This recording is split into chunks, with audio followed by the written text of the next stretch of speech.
America के नायब सदर जेडी वैंस ने इंडिया और पाकिस्तान के दरमियान कशीदगी पर तशवीश का इजहार करते हुए कहा है कि अमेरिका किसी ऐसी जंग में मुदाखलत नहीं करेगा जिससे उसका कोई सरोकार ना हो।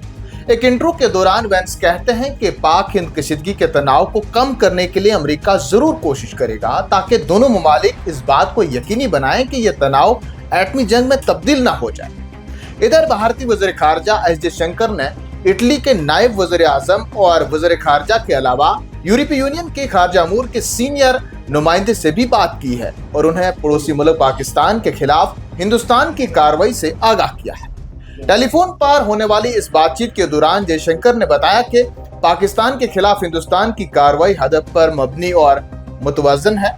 उन्होंने ये भी कहा कि पाकिस्तान की जानिब से इश्तियाल अंगेज कार्रवाइयों में किसी भी इजाफे पर हिंदुस्तान की जानिब से सख्त रद्द अमल देखने को मिलेगा। इस दौरान एस जयशंकर ने दहशतगर्दी के खिलाफ जंग में हिंदुस्तान के साथ मिलकर काम करने के लिए अमेरिका के अज़्म की भी सताइश की।